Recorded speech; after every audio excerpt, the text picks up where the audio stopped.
in van nei zia kan van nei tlan zia tin vena tel zong zong te po hi kan van nei tlan zia kan la hedon chawin karinga chan chu Mizoram sarkarin apuala amata bil tura haider project ani lenber ani ri dona tina ayalian hi puala nei ahar saviu mai thei danin min phalangem langai tu tur ani chu wangin voinami te kan van nei ati tak se tane hey pathian le mi puite zara ramru relna mo kan phur hi kum ni alo pum lum ve ta hial maya he hun ho toy te chunga kan chief minister in ramru relna kalpui dan le keini nau te ho min kai foi dana hian lom thu hil tur kan nga viu mai he project lo din chwa thei chan hi abul tak chu leader vàng anh ấy số vangin với na hiền khun rem chang ni in ka sia anau te ai o le Mizoram mi pui ai o poen kan siam chunga hian lom thu soi ka tumane ama sabiratan thil dang dai ka soi don ane kong sang sanga mi pui lam hoin mi pui da pui mo masa berin a sarkar kal pui awangin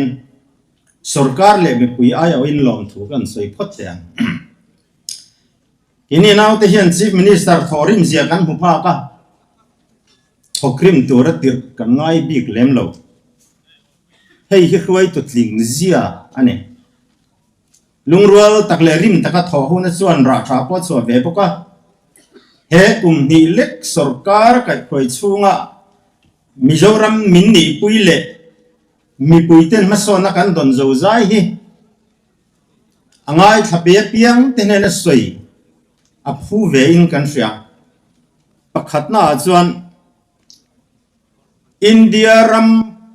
puma state puitling zinga Mizoram hi corruption claim na ber state kan ni keini aya corruption claim na UT ero chu pakhata oma chu chu laksa dui nia mi singruk le sanga vel chau umna ne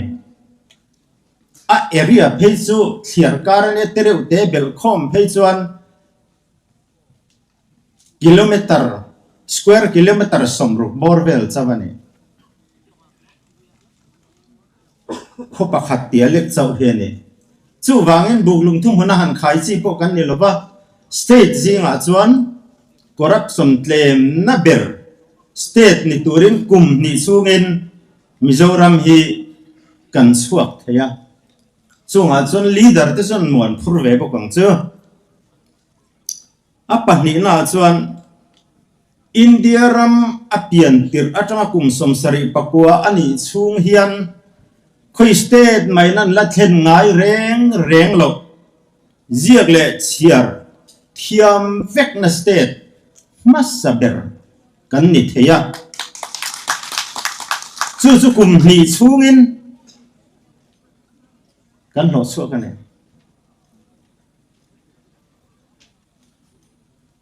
kum som kalta vel khan sanchin bumi kan ni lain hetiang record te kan zir ve a Mizoram hi panina kan ngar thina kan tla hiam ta a palina kan tla tha a chuti lai chan he sarkar hi alo dinga kum ni chungin heti hian a chung nung bera tu ma le pel thei to lo turin 100% literated state kan lo neta ane adot le chuan Mizoram churam ral muang ber kan isatlia mai lova dan le khai zom that na ber state kan ni tel nga la hi chuan me ema heti takami puiten sarkar an an thop that chan hi sarkar chel tu ten an zirwang te po ani ve ang chu sarkar chel tu ten an zir chan chu leader wang ani lo thei lo ani apalina chuan mitin thleng phak healthcare policy Mizoram in kan nei hi India se dangte makti atling Kenya healthcare scheme nei tra soi Punjab state an oma kan dang lamna atlem khop mai muk mantri sehat yojana antia universal healthcare scheme for every family tina anive thumaya kan kal phung tlang puya in ang viava chung kotinin kum khata an man theiza cheng noi som ti ani de umaya keini hi individual zongin kan kala mi pakhat kum khat man theiza thi cheng noi nga ani thunga a eng hinge o omzok ti soi ho fe tham tlingani state upa state house an nia an resources nei ang de chu nei ve ila chu ai trafe chu kan din suak thenge yang ti kan reng ruang phur policy an la nei ve lo ma an healthcare scheme kan ot big lova an leader po kan ot big hek lova an health minister po kan ot reng lo kan lung oi to kan pangana tan chuan ka thu soi chu a haidel project lo le mai ter ma se soi tu lo om tat gut na thok tu te soi kan ko nga ho rim na in para chuang sim lama bo Ginger capital of India kan in vua lova central sarkar ho tu ten min vua thai thar le kum khat na so thing ching tu te chau ip te a kum khat chungin cheng vai bel cheza som level kan thun theiani marcha te mun phia te so ai eng ching tu te ne na bel khom vek chuan chu ai na tam fe ang pu wa huan siama ei zon na chung ka sing khat don lai kum dang lungai em thin te kha kumina chuan an lung oi em mai ani engza chi ang en don kan felova lung oi pui tham an dong ti ero kan ria paruk na tan kumrei takata to Mizoram hi khot sakatang local pong kan nia India rama mai nilwin khovela kan lo ming chiat pha chen dan cha thei lo emo kan lo ti chin kha du lo thu ngam lo thu mai hi lo nia kan ho tu ba mit mei kan muwa ram ria tlom ngai pol wayme tenen sarkar mi tenen kan han trăng hova nikum September nikhat atang khan Mizoram kaltlang rui lo tol ru a tameu lo ani ruam man namu malle thorim na nen chuan ho tu ber amung mal miau chuan thei lowe moti hi alo thei reng zelti fin fia me gani smuggling kuwa chungchang po chu ti tho chu nia khap atul chan enge ti zona kan dong fowa kan soita kan khal tual chung ku wa ching tu te khen bia om kha chan su an nga ya Mizoram a black money tamlu tu ka thil mana to vak ringota chu ba ka overload motorin kan kong min zo chiat sakna salut tu ka ku wa phurin chung ringot po su khap chan tla ka ne tuna chuan tual chung ku wa ching tu te an lung oi kan ti to kha ka soi zo tre pa nia pesarina Mizoram hi ILPA in Hung Big State Tourist tan tlo po har satak kan ni thin ILP system ala pang ngai ren chu ti chung chuan kum kalta chung khan India rama tourist lo to pundas state percentage sang bel a percentage in kan lo nile tareng mai kan thenom state Assam sarkarin mak antia kan tourism minister anron sa tungkar to lama hian Guwahati akal ama Assam tourism minister tele kung lai vela tourist hotenen an in ko mga press briefing nei turin anron som hialane pariat na tansuan sarkar sumnar chu chia mi puinan pe khom hiane chia la khom tu turangai chu revenue department hiane tun ma zonga sarkar chon revenue department hian chia la khom chu soilo mi puina chi an pe theina tura LAC an nei don hian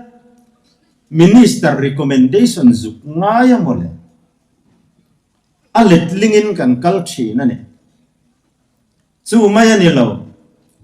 ni tina kan mamo bu fai ration bu fai a hian sumbo tam ta ka ti kan ho tu ma sa te pon an hereng ma se danan keng ko ngam lo revenue le supply minister a thiam phuang kan ne ya mai mi chingin nan thok tak tak maya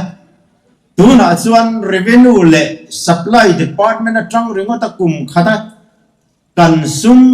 thar chuai bai bel se somriat tling to ne ka sei tem lu to kemo ai na tlem nge tam nge ka se chiang chia lo wa tling khop mai somriat chu sol na chang hre hek su mut na chang hre hek su ato pa atlu to maya dam doi na kan nor lu ta sol kar ni anat na khiat mi lovin doctor den an lo mutir ring mata sitiang minister de sakan han neya chu wangin hetiang taka tuile pura na kan han tho the chana hi Hruaitu ina zirvang ani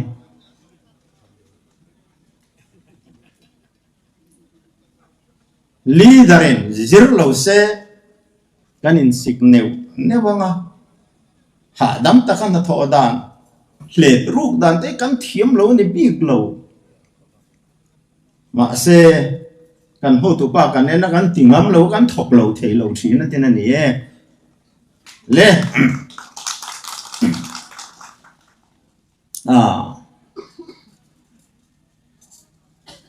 mi thiam ten an chu dan chon Mizoram hian hydro electricity project atanga chau poin tui khu atang chau poin Mizoram hian megawatt sang thum zanga lai asiam chuat theyati an soi thin kan ria hydro electricity lama hian Mizoram in ro phum ruk chu ti za chu kan lo nei kum som thum lai kalta atang khan tui vai khu athat tur zia hi hai pin kan soya kan khuap lek thina ti chon kum som thum lai alo liam to ani soi ringo te da in khuap thei bok si lo wa tuna chuan sei pui khuai tu thei kan nei to a khuai tu ngam Hruaitu Mizoram in kan nei me ka mi pui be se ne ya taka peturin kan ho to pa ho hian sei pui kan hum mek ani kol phetha hi enga in to del na ni satlia lawa economica in to del na kailo na niya zirna ko ngate khisel na tho na tante khotlang himna tante gut na thoka eizon na kong sang sang tante po alovin kan on thailo meka thingtla ko khokil khor ber poen kan mamo em ane when I hear Mizoram in call petha project thar lung phum dona nisatli mai lova kong tin renga masona kailon tur project lung phum kan phum dona niya he project ka bang mitam takin eizon nan nei tur po hian ati thurom tak se tani na bul tran na ne tang na che vela cheng mi pui te chuan sum tho so na tu rem chang tam tak in nei ngal do na a chor tu ber tur po a che vel khuwa te hi kan ni lo thei lawang siam zo ani huna po a nai na hi chuan an chor nge thin he hydro project an tu na hian hun ser mang tu in min fui ang khan thiang lim tak le chak taka na tho ani kadu saka Mizoram mi puite le khovel khiata ZPM sarkar ti tak na le thiang lim na lan tir tu project ani ka be se engkim te he pathianin he project himal som sila Mizoram mi puite le Mizoram state tan project forna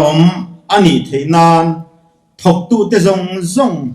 du sakma sang ber takla ne kalome